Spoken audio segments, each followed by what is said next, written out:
제가 이번에 새롭게 코너를 시작을 합니다. 요즘 스마트폰 보느라 밤새 뒤척이면서 책 한 권 안 읽으시죠? 영상은 몇 시간씩 보면서 책을 5분도 못 읽으실 거예요. 그래서 금일 5시에 만나요? 그러면 사람들이 막 금요일 5시 만나요? 이렇게 이해를 해서 그래서 엇갈리기도 하고 대화가 안 통하잖아요. 이렇게 스마트폰 시대의 문해력이 급격하게 떨어지고 있죠. 사실 저는 책을 9권, 8권 정도 쓴 작가로서 제가 책이 나올 때마다 친구들한테 책을 한 권씩 선물을 해주거든요. 그러면 이 책을 읽는 사람이 있고 안 읽는 사람이 있는 거예요. 책을 읽는 사람들 같은 경우는 한참 뒤에라도 다 잘 읽었다 이런 얘기를 하는데, 안 읽는 친구들은 그냥 말 그대로 냄비 받침으로 쓰고 있는 경우들이 되게 많이 있었어요. 나 같으면 친구가 작가고 그리고 책을 썼다고 하면 궁금해서라도 이 책을 읽어볼 것 같은데, 그것도 심지어 그 친구들의 이야기가 나왔었던 책이었거든요. 그래서 그 책을 읽을 것 같은데 안 읽더라고요. 그래서 너무 신기해서 대체 책을 왜 안 읽었냐 그랬더니 그냥 자연스럽게 나온 게, 본인은 지금까지 살면서 책을 안 읽어서 정말 한 페이지도 읽는 게 힘든 거예요. 근데 이 친구는 자기 자녀들은 책을 읽기를 바란 거죠. 그러니까 집에 책은 엄청 많아요. 한번 생각해보세요. 부모가 책을 읽지 않는데 자녀가 책을 읽겠어요? 그런 세상은 하나도 없습니다. 그래서 이번 새로 시작하는 코너는 제가 읽은 책들을 소개를 해드리려고 해요. 내가 범죄심리 컨텐츠를 시작을 했다면 이렇게 범죄심리학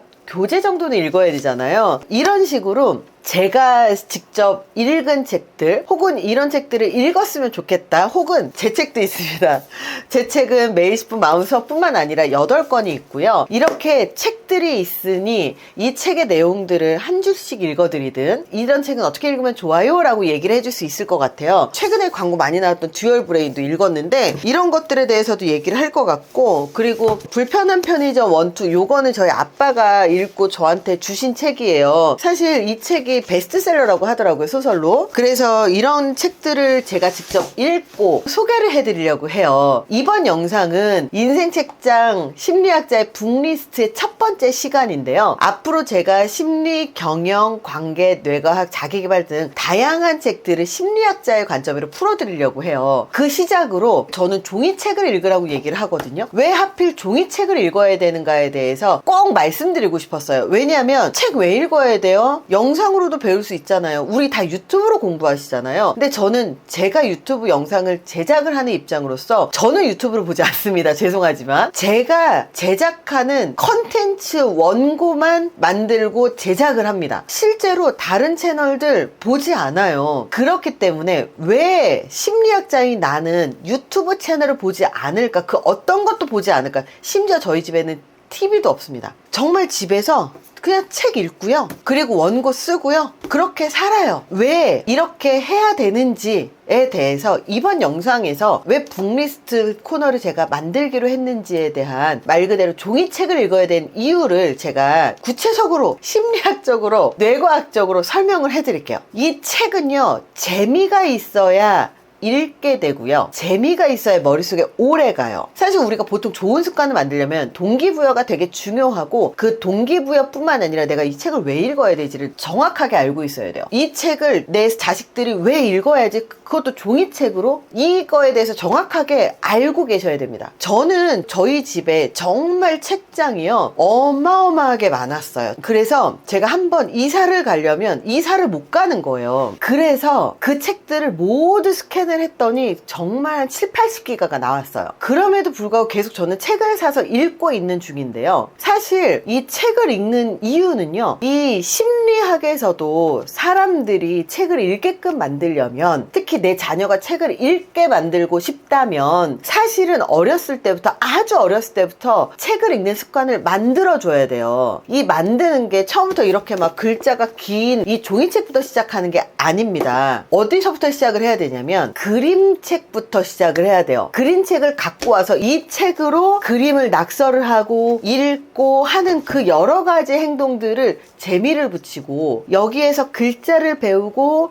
그 글자를 이거 미음이야, 기억이야, 깨닫는 즐거움을 느끼고 그 즐거움에서 도파민, 보상회로가 돌아가게끔 만들어서 아이들이 책과 친해지게끔 만들어야 돼요. 그래서 그림을 먼저 읽고 글자를 읽고 글자가 많아지고 그림이 줄어들어가는 과정에서 이 책에서는 뭐가 재밌었어? 이런 것들을 직접 얘기하면서 즐거움을 느끼게끔 해야 돼요. 이렇게 내재 동기, 자기가 이 책을 읽음으로 해서 너무너무나 즐겁고 재밌음을 느껴야 된다는 거예요. 어렸을 때 부모님들 그러잖아요. 야, 너 책 읽어. 너 오늘 10권 읽어야 돼. 이러는 건 놀이가 아니라 벌이거든요. 그래서 저희 아버지는 이 원리를 정말로 제대로 활용을 하셨어요. 제가 어렸을 때 저는 책을 제가 알아서 읽을 수 있는 사람이라고 생각을 했었는데요. 제가 성인이 되고 아빠가 저한테도 하신 말씀이 나는 책 읽는 게 TV 보는 것보다 더 재밌다. 이렇게 얘기를 하실 정도로 책을 많이 읽으세요. 근데 조카를 데리고 도서관을 가는데 우리 조카를 데리고 가면서 인형아 와플 먹으러 가자 이러는 거예요. 그래 와플을 먹으러 애는 따라서 가요. 그래 와플 하나 얻어 먹고 도서관 가가지고 책을 읽는 거예요. 또 우리 조카가 이제 5살, 4살쯤 되면 지하철 타고 버스 타고 막 이런 거 너무 좋아하거든요. 그러면 지하철 타러 가자 인형아 그러면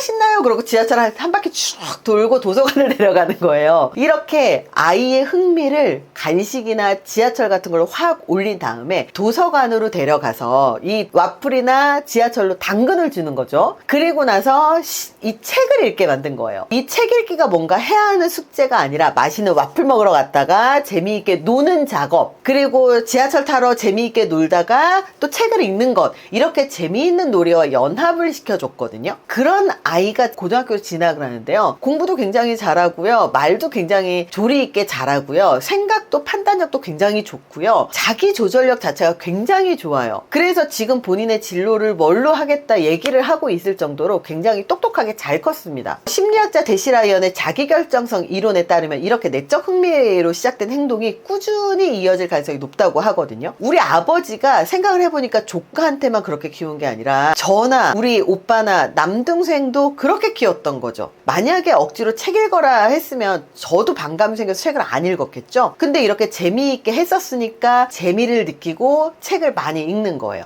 이렇게 독서를 할 수 있는 그 습관을 들이는 것 자체가 아이에게는 굉장히 큰 선물입니다. 왜냐하면 제가 책을 쓰고 글을 쓰고 강의를 하고 공부를 지금 오랫동안 하면서 내가 이 직업을 가질 수 있었던 이유가 뭘까 생각을 해봤더니 이 독서 습관에서부터 시작이 됐던 것 같아요. 사실 책을 많이 읽잖아요. 그러면 책을 많이 읽은 사람들은 이해력이 굉장히 좋아요. 이해력이 좋고 뇌 발달이 잘 돼 있기 때문에 사실 공부를 잘할 확률이 되게 높고, 앉아서 책을 읽잖아요. 1시간이고 2시간이고 3시간이고 책을 읽어야 되잖아요. 이게 자기조절력을 키우기 때문에 학습 습관으로 이어질 수밖에 없습니다. 물론 제가 공부를 항상 잘했던 건 아니지만 그래도 아이들의 학습 습관을 길러주고 싶다면 책만큼 좋은 건 없다. 그래서 책 읽는 습관을 들이는 것, 그리고 책 읽는 습관을 들이게끔 하는 그 선물을 주십시오. 그래서 이렇게 재미로 시작된 독서 습관을 선물로 주는 정말 훌륭한 부모님이 되셨으면 좋겠습니다. 부모는요, 말이 아니라 행동으로 가르쳐야 됩니다. 아이에게 책 읽는 습관을 물려주고 싶어 하시는 분들이 되게 많아요. 근데 중요한 건 집에 책이 100권 있고 1000권 있고 이거 중요하지 않아요. 부모인 내가 먼저 책 읽는 모습을 보여줘야 된다는 거예요. 심리학자 앨버트 밴두라의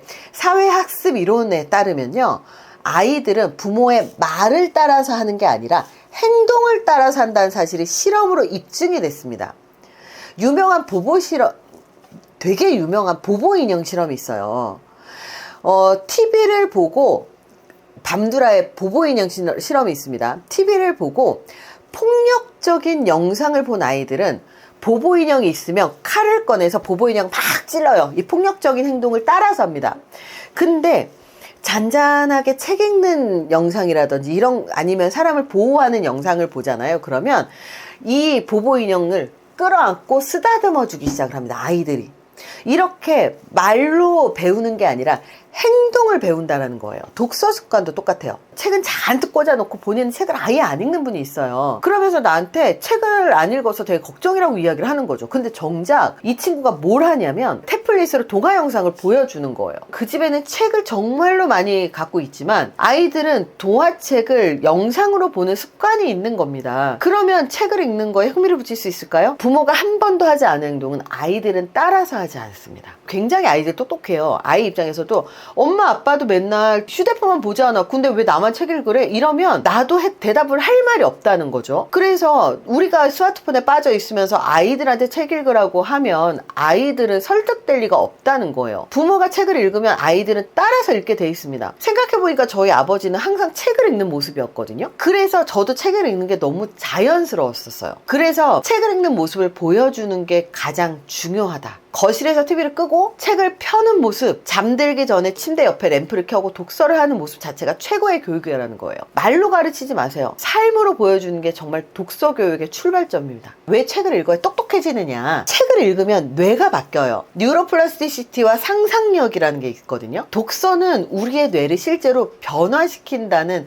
굉장히 중요한 이야기를 하는 거예요. 뇌과학에서는요, 뇌 가소성, 신경 가소성이란 말이 있습니다. 이 뇌는요, 한번 쓰기 시작하면 계속 발달을 해서 이 시냅스가 연결되면서 뇌가 밀도가 높아져요. 아인슈타인의 뇌가 밀도가 굉장히 촘촘하다는 얘기 들어보셨어요? 이 뇌의 뼈는 이 두개골은 딱 정해져 있잖아요. 그러면 공부를 많이 하고 책을 많이 읽을수록 시냅스가 만들어지는데 이 안에 어떻게 들어가겠어요? 촘촘하게 밀도 높게 그 안으로 쭉 들어가서 정말 촘촘하게 밀도 높게 들어간다는 거예요. 그래서 아인슈타인의 뇌가 밀도가 굉장히 높다고 이야기를 합니다. 그래서 이 뇌의 시냅스의 밀도를 굉장히 밀도 높게 만들어야 똑똑해지는 건데, 중요한 건 우리의 뇌는요, 한 가지의 경험을 하면 그 경험에 따라서 이 구조와 기능을 바꾸는 능력이 있거든요. 새로운 걸 배우면 뇌세포와 뇌세포 사이에 새로운 연결이 만들어지고 기존 연결이 강화가 돼요. 근데 이 독서는요, 이렇게 최고의 인지 자극을 줍니다. 특히 소설이나 추리소설을 읽을 때 우리는 글자에 따라서 머릿속의 장면을 상상하고 등장인물의 감정을 상상하고 그 내용을 추측하면서 뇌를 총풀가동을 하죠. 실제로 머리가 좋은 친구들, 그리고 기억력이 좋은 친구들, 공부를 잘하는 친구들은요, 좌뇌와 우뇌를 같이 골고루 사용할 수 있는 능력이 있는 사람이라고 이야기를 해요. 그 두 가지는요, 소설책에서 가능한 영역이에요. 이렇게 상상하고 몰입하는 과정 자체가 두뇌 운동이라는 거예요. 다양한 스토리와 어휘를 접하고 그동안 뇌에서 새로운 신경회로가 만들어지고 점점 튼튼해지면서 뇌 밀도가 많아지죠. 실제로 재미있는 연구가 하나 있는데요. 미국의 에모리 대학에서 실험을 했는데 참가자들에게 소설을 한 권 읽게 하고 그 전후로 fMRI를 스캔을 했더니 소설을 다 읽고 난 후에 며칠간 뇌 신경 연결 상태가 달라진 채로 지속됐다고 해요. 한마디로 재미있게 몰입해서 읽은 책 한 권이 우리의 뇌에 말 그대로 물리적인 흔적을 남긴 거예요. 책을 읽는 동안 머릿속에서 영화를 돌리듯이 장면을 그려내고 감정을 느끼는 게 뇌 신경망을 활성화시키는 새로운 연결을 만들어내는 겁니다. 저희 아빠는 이런 줄은 모르셨겠지만 어릴 적 저한테 7살, 8살 때 추리소설을 많이 사주셨어요. 그래서 추리소설을 사주고 함께 읽고 아빠는 저한테 퀴즈를 내셨거든요. 범인은 누구였는지 알아? 주인공은 어떻게 문제를 풀었어? 누가 범인인 것 같아? 이런 질문에 답을 하려고 책 내용을 더 열심히 떠올리고 더 깊이 생각하게 됐었습니다. 자연스럽게 책 속의 이야기로 상상의 나래를 펼치면서 노는 재미에 빠졌고요. 실제로 제가 초등학교 1학년 때 선생님 평가를 보면 희연이는 쉬는 시간마다 책을 읽어요, 이게 생활기록부에 남아있어요. TV 보는 것보다 책 읽는 게 훨씬 재밌다는 우리 아버지 말대로 저도 책 읽는 게 되게 재밌어요. 이렇게 뇌가 한번 만들어지잖아요. 그러면 이 책 읽는 데만 쓰는 게 아니고요, 영어, 수학, 과학, 역사에도 쓰여지고요. 이걸 안 쓰잖아요. 그러면 사고력, 문제 해결력으로 이 뇌가 풀가동이 되면서 다시 재사용이 됩니다. 그래서 책을 읽는 건 영원하게 아이에게 주는 정말 아주 큰 선물, 나에게 주는 아주 큰 선물이라고 생각을 하시면 좋을 것 같아요. 혹시 책 안 읽으면 나한테 무슨 일이 생기나요? 라고 묻는다면 반대로 생각을 해볼게요. 책을 읽지 않고 영상이나 짧은 글 조각들로만 접하면 깊이 있게 사고하지 못하고 상상하지 못하고, 그래서 파편화되고, 그리고 맥락적인 사고를 하지 못하고, 그리고 사고를 하지 못하기 때문에 문제 해결이 되지 않고, 그래서 인간관계 능력도 떨어지고 직장에서 일을 할 때도 능력이 생기지가 않는 거예요. 우리의 뇌는요, 신경 가소성이 반대로 작용이 됩니다. 신경 가소성은요, 뇌는 쓰면 쓸수록 발달한다, 쓰지 않으면 퇴화한다. 그래서 계속 영상만 읽고, 그리고 책을 읽지 않으면 계속 퇴화한다. 이것만 기억하세요. 책 읽기로 뇌 근육을 키워야 합니다. 그래야 생각의 힘이 길러집니다. 독서는 단순히 취미가 아니라 두뇌를 위한 최고의 트레이닝이라고 할 수 있어요. 그렇다면 전자책과 종이책 중에서 우리의 뇌는, 그리고 우리의 인생에는, 나에게는 무엇이 더 필요할까? 정답을 알려드릴게요. 정답은 종이책입니다.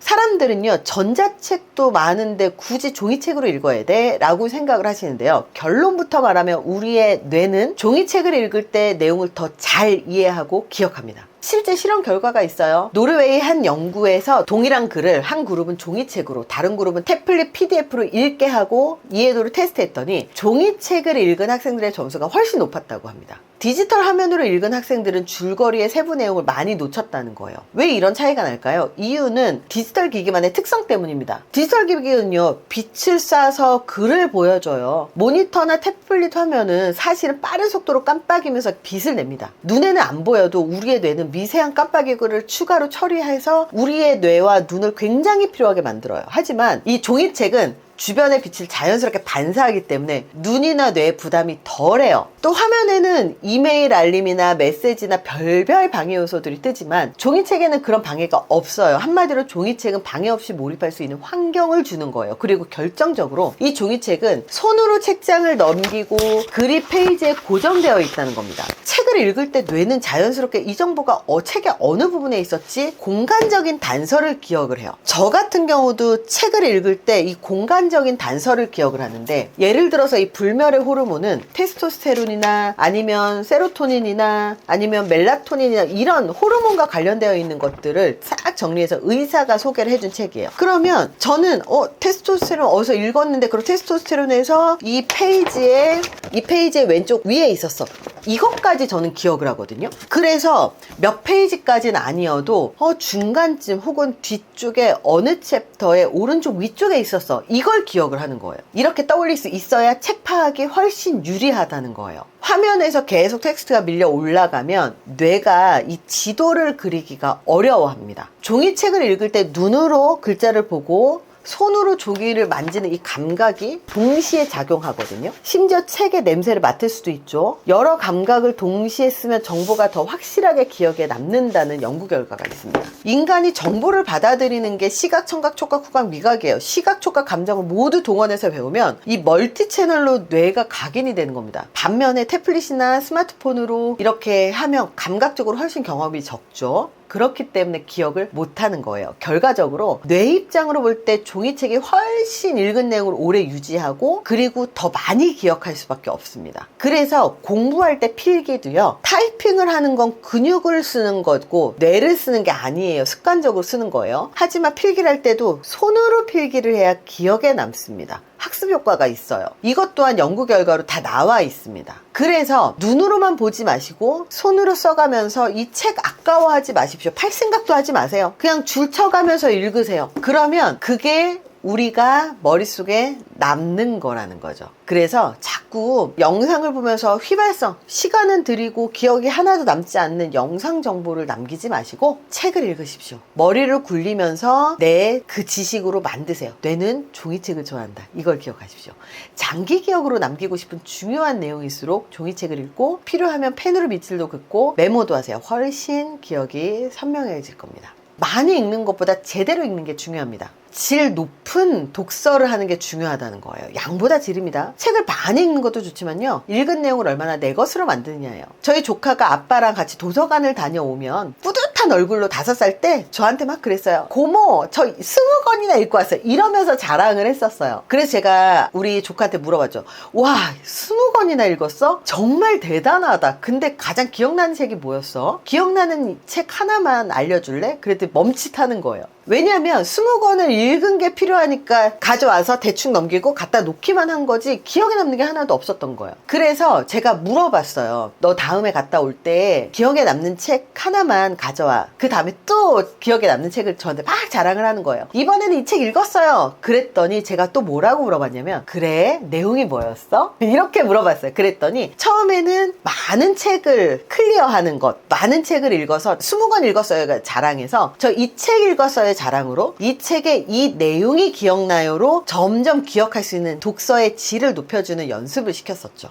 그렇게 연습을 하니 처음에는 어려워하던 조카도 점점 자기만의 언어로 책 내용을 설명을 하고 어떤 내용이 재밌었는지 말하기 시작을 하고 또 읽은 내용을 요약하고 이야기하는 연습도 하면서 생각의 정리를 하는 연습이 시작을 했어요. 생각의 정리를 하는 연습이 평생을 살아가면서 이 아이가 멘탈이 깨지지 않고 마음이 무너지지 않고 그리고 올바른 길로 이끌 수 있는 방법, 그 방향을 제시해 줄 겁니다. 교육심리학자 제롬 브루너도 말했듯이 학습자, 학생이 정보를 스스로 재구성할 때 비로소 깊이 있는 이해가 가능하기 때문입니다. 책을 읽고 난 뒤에 질문에 답하면서 내용을 정리하는 건 발견학습 과정입니다. 책 속의 정보를 수동적으로 넘기는 데 그치지 말고 곱씹고 말로 표현하고 또 읽은 내용을 자기의 지식구조 스키마 안에 편입시키면서 각인이 되는 거죠. 영국의 심리학자 바틀렛 스키마 이론에 따르면 사람이 새로운 정보를 기억할 때 기존의 지식의 틀에 연결지어서 저장한다고 해요. 책을 많이 읽을수록 머릿속에 다양한 지식의 틀이 생기고 업데이트가 되기 때문에 나중에 더 복잡한 내용도 쉽게 이해하는 선순환이 만들어지는 겁니다. 재미있는 효과 하나 더 있어요. 이렇게 읽은 걸 자기만의 언어로 설명하는 연습을 하면 비판적으로 생각하는 힘도 자라납니다. 책 내용이 정말 사실인지 정말 다른 생각은 없는지 곱씹어보게 되기 때문입니다. 이렇게 책 읽기는 아이들에게 끈기와 자기 통제력을 길러주는 굉장히 중요한 훈련입니다. 마시멜로 테스트라고 들어보셨나요? 마시멜로 이야기란 책이 있었어요. 아이한테 마시멜로 하나를 주고 바로 먹으면 한 개만 줄게. 근데 15분만 참으면 2개 줄게. 이 실험이에요. 이때 15분을 참고 2개 먹은 아이들이 훗날 학업 성취도나 사회성이나 인생의 여러 면에서 더 좋은 결과를 보였다. 심지어 행복했다. 정말 인생도 성공했지만 행복했다. 사실 자존감의 이야기입니다. 자존감의 기능은요, 성공이 아니라 행복을 줍니다. 바로 자기조절력, 자기통제력이 핵심이라는 거죠. 이 만족지원 능력 역시도 성공, 행복에 굉장히 중요한 열쇠라는 걸 기억하셨으면 좋겠습니다. 당장 눈앞에 스마트폰 게임 영상을 보는 것보다는 책 한 권을 차분히 끝까지 읽어내는 경험을 통해서 참을성과 집중력을 기를 수 있으니까 아주 얇은 책 한 권부터 끝까지 읽는 연습 한 번만 해보세요. 그러면 이게 자기 효능감, 나 할 수 있어. 이게 생기고요. 한 장 한 장 넘기다 보면 어느새 성취감까지 맛보게 될 겁니다. 이런 경험이 쌓이면 아이는 나도 할 수 있네 이러면서 작은 성공 경험들이 만들어지면서 큰 성공 경험과 함께 자존감이 만들어질 거예요. 책은요, 인생을 바꿉니다. 저는 자신있게 말씀드릴 수 있어요. 제가 이 직업을 갖고 그리고 사고할 수 있는 능력, 멘탈이 쉽게 흔들리지 않는 능력은요, 다 독서 습관 덕분입니다. 학교 다닐 때 쌓은 지식만으로 사회에 나가서 잘 살 수는 있어도 계속 발전해 나가기는 어려워요. 세상은 끊임없이 변하고 우리는 평생 새로운 걸 배워야 합니다. 환경은 너무너무나 빨리 바뀌고 있어요. 벌써 우리가 인공지능 시대에 들어온 지 우리가 어떻게 알겠어요? 언제 또 어떻게 바뀔지 세상은 모르는 거예요. 그렇기 때문에 평생 새로운 거를 배우는 그 길에 가장 믿음직한 선생님이 책입니다. 엄마가 죽을 때까지, 아빠가 죽을 때까지 아이의 스승의 노릇, 아이를 모두 감싸고 살 수는 없어요. 책을 읽으면 지식과 정보를 얻는 건 기본이고 때로는 내 인생의 태도와 가치관까지 만들어준다는 거예요. 제가 아직도 잊지 못하는 문장이 하나 있어요. 저희 아버지가 어렸을 때 리더스 다이제스트라고 하는 잡지, 그러니까 매달 오는 책이 있어서 굉장히 두껍습니다. 그 책을 읽으셨는데 저도 어린 나이에 그 책을 따라서 읽었어요. 근데 거기에 어떤 게 있었냐면 어떤 연구실에 해야 되는 일이 산더미처럼 시료들 이렇게 하는 거 있잖아요. 산더미처럼 쌓여 있었는데 한 신입이 와서 연구원한테 와, 이거 언제 다 해요? 이러면서 한탄을 했대요. 그랬더니 선배 연구원이 이렇게 대답을 하는 겁니다. 한 번에 하나씩만 하면 되죠. 이렇게 대답을 한 거예요. 리더스 다이제스트 책에 한 5, 6줄짜리 짧은 글이었거든요. 저는 아직도 그게 기억이 나요. 저는 이거를 처음에 딱 보고 되게 신선했어요. 정말 어렸을 때였거든요. 우와, 이렇게 생각하는구나. 근데 지금도 제가 나이가 47인데 해야 될 일이 정말 너무 많잖아요. 그러면 아직도 이 글이 생각나요. 한 번에 하나씩만 하면 되지 뭐. 그러면 언젠가는 끝나 있더라고요. 이렇게 책이나 잡지 속에 훌륭한 책, 훌륭한 잡지 속의 한 문장이 한 사람의 인생의 나침반이 되기도 하고 훌륭한 방향이 되기도 합니다. 책을 쓴 다른 사람의 경험과 지혜를 내 것으로 만드는 것, 굉장히 효율적이지 않나요? 역사책을 통해서 수십 년, 수백 년 전으로 시간여행을 하기도 하고 위인전이나 전기를 통해서 위대한 인물들의 생각을 배울 수도 있고 다양한 관점을 접하다 보면 비판적으로 사고하는 힘도 자연스럽게 길러지고요. 이 디지털 시대일수록 문해력, 읽고 이해한 능력, 가짜 뉴스를 걸러내고 비판적으로 사고하는 핵심 역량이 필요합니다. 이게 독서에서부터 시작돼요.